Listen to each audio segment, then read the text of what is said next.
architecture's a really weird business if you're doing residential. You're working with people who,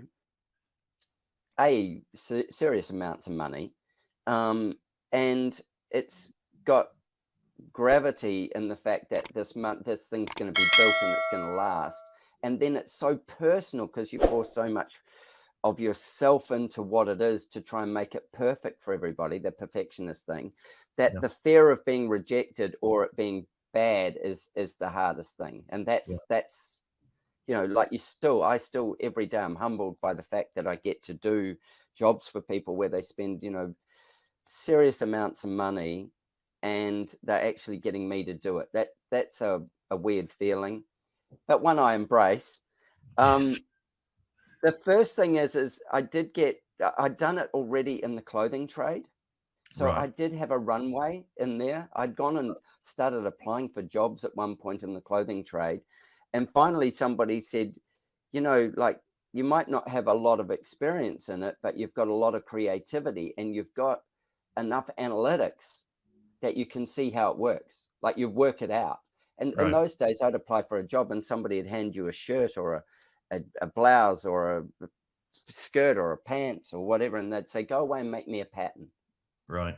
And you'd go away and try and figure out how to make a pattern out of it without pulling it apart. Well, luckily, I'd been doing that since I was at school.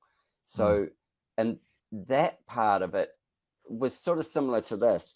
There isn't much that you can't work out in life. Right. And I would look at the mess that other people made, builders, architects, building designers. I'd look at the mess that they were making with houses and I'd go, I could do that at least better than them. Yep. And so in any profession, there is levels of, you know, like if everybody, all the architects, there's, you know, there's one Frank Gehry, there's one, you know, Frank Lloyd Wright, there's one, you know, Foster, there's these people who stand out right at the top. And then there's the people right at the very bottom who probably can sit a degree, but actually have zero design skill, although they can learn the process, but they can't necessarily, they don't actually get it. It doesn't happen. It doesn't. So I figured I could be slightly better than one of them. Yeah. And I didn't aim my heights at being a Gehry. I just aimed my heights at being better than one of those hacks at the bottom. So that was, And so there's a question from Stephen John here, which I think you've kind of answered, but aside from specialization, how does one overcome the 21st century misconception that you have to have done thousands of them, otherwise you can't do it? And I get that all the time with people going, well, I don't have that much of a track record, but this is the type of project I want to be winning. And I think the answer from Adrian is kind of a bit like Richard Branson, who's also dyslexic, and maybe that, you know, screw it, let's do it. I'll find a way. You know, I think that's it. Who do you put yourself around? And, you know, people don't know what they, you know, don't know what you don't know. Right. Now, there's, you know, like you go and stand on the stage and talk, Richard, or do whatever. People don't know what you don't know. They just know what you're telling them. And well, so it also just comes down to, can you deliver me the value that I'm after? 100%. That's it. I mean, if the answer is I'll find a way, then off you go. You know, and that mindset is got to be broader than the design. It's got to be as broad as the network that you use as well, and the people that are around you. Because you can't build a house on, well, you can build a house on your own, but you don't build houses on your own. You have a team of specialists that build the house. You have a team of specialists that actually create, not necessarily the design, but the function, the technical side of the design. I did, you know, drafting at school in bloody woodwork shop or something. I can't remember what the thing was. And so I had an idea of how to draw a plan.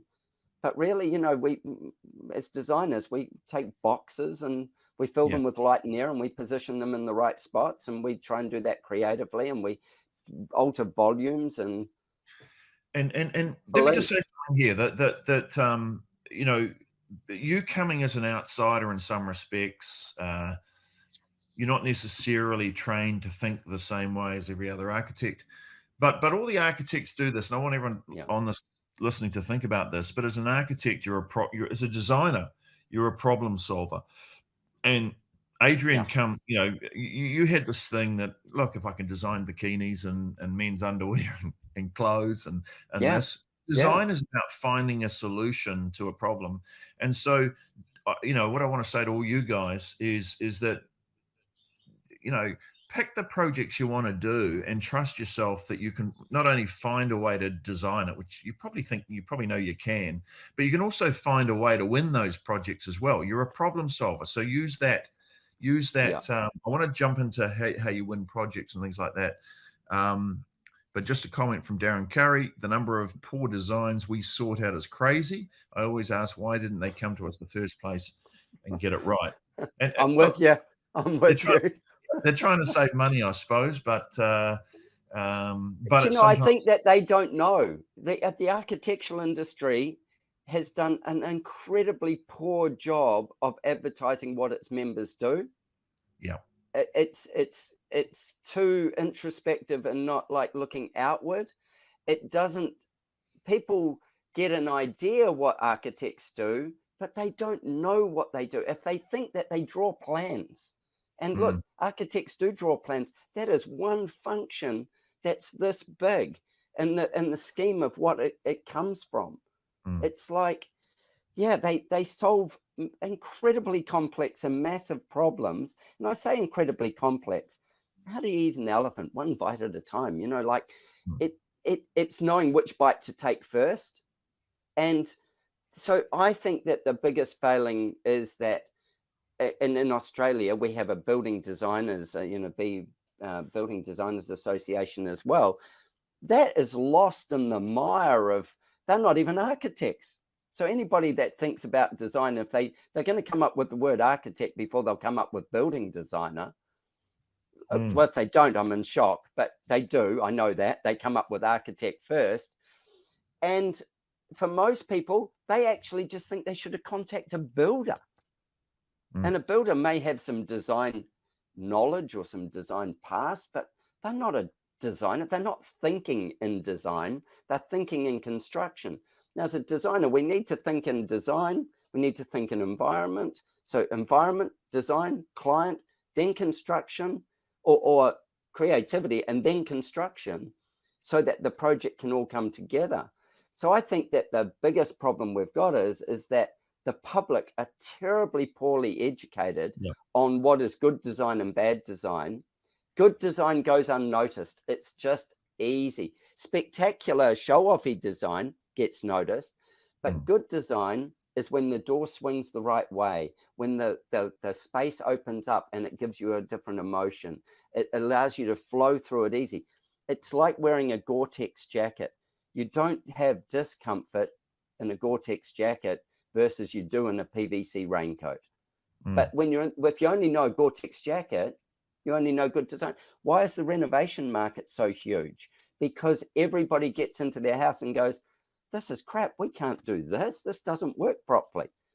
Because it's poorly designed either from the start or what somebody did along the way and hacked at it. When you get a beautifully architecturally designed home, there's very little that you can change, or you do change, unless it's because of the fact that you may have, more kids or more need for something else, and then you will shuffle things around in it.